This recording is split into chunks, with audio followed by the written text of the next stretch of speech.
రమేష్ చెప్పండి.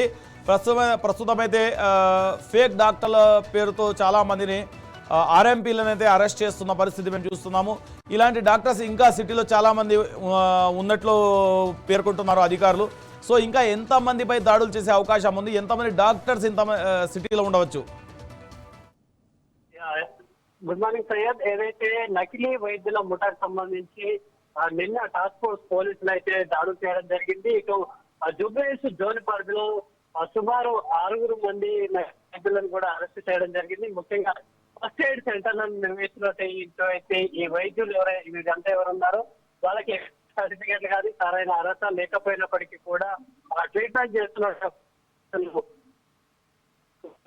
దీనికి సంబంధించి వారందరికీ కూడా కౌన్సిలింగ్ కూడా ఇవ్వడం జరిగింది. ప్రధానంగా ఎంబీబీఎస్ కానీ ఇతర అర్హతలు లేకపోయినా వీళ్ళు ఆర్ఎంపీ వైద్యులుగా చలామణి అవుతున్నారు. సరైన విద్యార్హతలుగా ఎక్స్పీరియన్స్ కానీ ఏది లేకపోయినప్పటికీ మామూలు మెడికల్ పేరుతో ఫస్ట్ ఎయిడ్ సెంటర్ల పేరుతో వీళ్ళంతా కూడా ఈ దందా నిర్వహిస్తున్నట్టుగా కూడా పోలీసులు అయితే తేల్చారు. ఇందుకు సంబంధించి నిన్న టాస్క్ ఫోర్స్ పోలీసులు అయితే వీరందరికీ కౌన్సిలింగ్ ఇవ్వడం జరిగింది.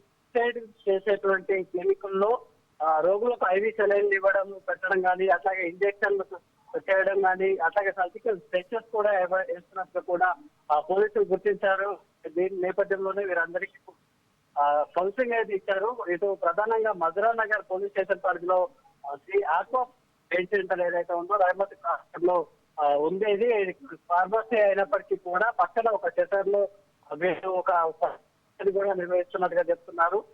దీనికి సంబంధించి 2015 నుంచి కూడా ఈ ఆక్వా ఫార్మసీని ఇక్కడ నడుపుతున్నారు. దీని ఓనర్ వచ్చేసి రామశేఖర్ రెడ్డి, అలాగే rocker diploma in anaesthesia technician పూర్తి చేసిన నటిస్తూ రోజుకు 50 మంది నుంచి కూడా ఒక్కో మనిషికి కూడా ఏదైతే దాన్ని పరిస్థితి ఉంది. కేవలం జస్ట్ ఫార్మసీకి సంబంధించినటువంటి నిర్వహిస్తుండగా కేవలం ఫస్ట్ ఎయిడ్ సెంటర్ పేరుతో వీళ్ళైతే ఇట్లా ట్రీట్మెంట్ చేయడం ఇవన్నీ కూడా చేస్తున్నటువంటి పరిస్థితి ఉంది.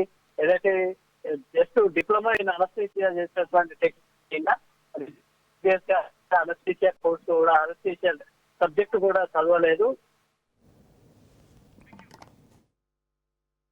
రమేష్.